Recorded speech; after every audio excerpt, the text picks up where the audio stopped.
Ever wondered what makes your fried food so crunchy? Well, today we're throwing on our metaphorical lab coats to explore the deliciously crispy world of deep frying. From the sizzle of the kitchen to the science lab, we'll uncover the secrets behind that perfect golden crunch. We'll delve into key concepts like oil temperature, batter consistency, and moisture content. So, buckle up and get ready to dive deep into the world of deep frying. Deep frying isn't just about dunking food in hot oil. It's a delicate dance of science that, when done right, results in a mouth-watering masterpiece.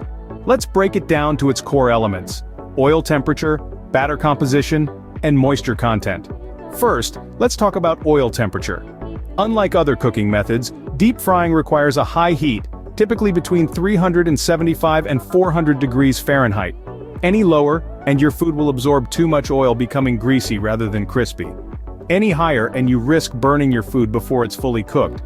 Next up is batter composition. The batter is your food's protective suit, shielding it from the harsh heat of the oil. The right batter doesn't just add flavor, it also creates a crispy golden exterior that we all love.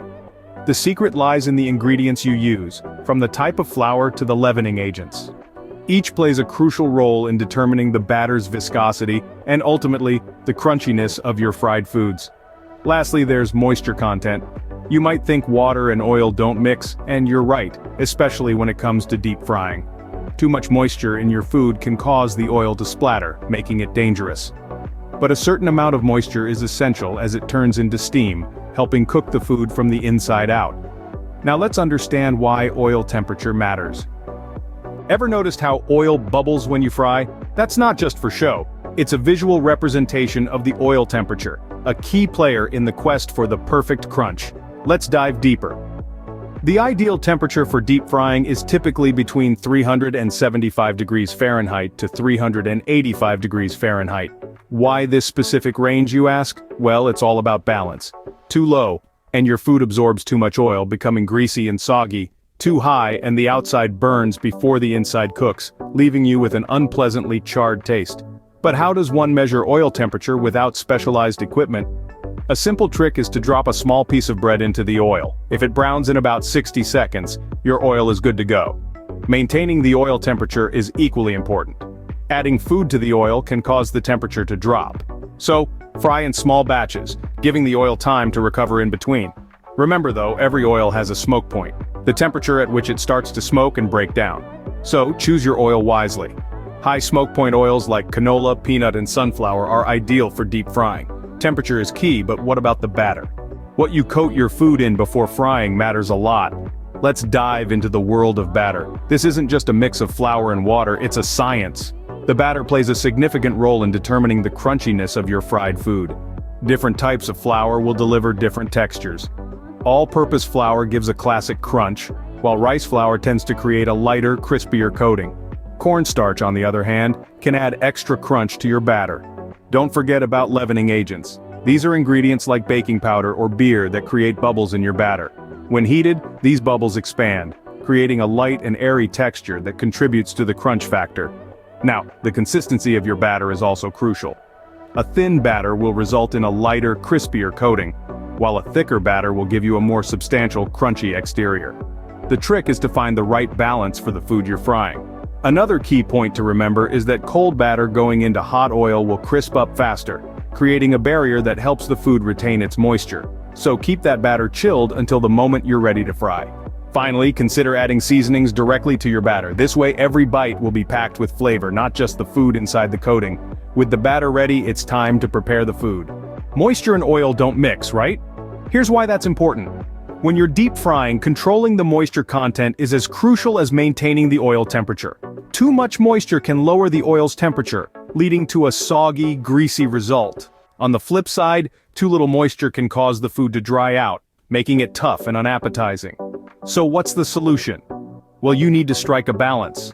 For instance, patting your food dry before dipping it in the batter can help. This removes excess surface moisture and allows the batter to adhere better. Coating your food with flour before battering can also help to lock in the right amount of moisture. This creates a barrier that prevents the oil from seeping in and the moisture from seeping out. Remember, the key here is to manage the moisture, not eliminate it. Food prepped, batter ready, oil hot, it's time to fry. Watch closely as we put science into action. Deep frying is a dance of elements, and we're about to cue the music. First, we'll set the stage with our oil. It's crucial to maintain the right temperature, so we'll use a thermometer to ensure it's in the sweet spot, between 350 to 375 degrees Fahrenheit. Next, the batter. We've mixed flour, baking powder, and cold water, achieving a consistency that's neither too thick nor too thin. A poor batter can lead to a soggy or overly hard crust, but we've crafted ours to be the golden ticket to crunchiness. Now let's prepare our star performer, the food. We've chosen a classic, a humble potato. Before taking the plunge into the hot oil, we've ensured it's adequately dried. Any excess moisture can cause the oil to splatter and lower its temperature, which we definitely don't want. It's showtime. We're gently lowering the potato, coated in our perfect batter, into the hot oil. The sizzle you hear is the sound of water in the potato rapidly turning into steam. It's this steam which pushes outwards, preventing the oil from soaking into the food and making it greasy. Remember, we're not just cooking here, we're orchestrating an intricate performance of heat, moisture, and batter. The potato will dance in the oil until it's golden brown and crispy. We'll then scoop it out using a slotted spoon, allowing excess oil to drip off, and place it onto a wire rack to cool.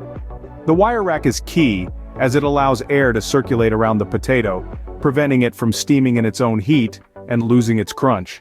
And just like that, we've turned a simple potato into a symphony of texture and taste. It's been a journey of precision, understanding the science behind each step. But the proof, as they say, is in the pudding, or in this case, the potato. What we have here is the culmination of our deep frying journey. Behold the golden, crispy exterior that's the hallmark of perfect deep frying. It's not just about looks, the real magic lies beneath this crunchy shell. Inside, the food is perfectly cooked, tender and juicy, a delightful contrast to the crackling crust. Now, for the moment of truth. As we bite into it, there's an audible crunch, a symphony of sound that signals the start of a flavorful adventure. The taste is just as impressive, a harmonious blend of savory and sweet, depending on what we've fried, all enveloped in a rich, satisfying crunch. Every bite is a testament to our deep frying prowess, a perfect balance of texture and flavor. Delicious and crunchy, but how did we get here? Let's take a moment to revisit our deep frying journey. We've dived into the science of crunch, exploring the critical role of oil temperature, the art of batter composition, and the importance of managing moisture content. Remember, the perfect crunch hinges on balancing these elements. It's about achieving the right temperature, crafting the ideal batter, and ensuring your food is well prepared before it meets the oil. Deep frying is as much science as it is art. Now it's your turn to put on the chef's hat. Dive into the delightful world of deep frying and bring out the crunch in your dishes. Remember, the secret lies in the oil temperature, batter composition, and managing moisture content. If you found these tips helpful, don't hesitate to hit the subscribe button for more culinary science. Share your deep frying experiences in the comments. We'd love to hear your crunch tales. Stay curious, keep experimenting, and enjoy your cooking journey.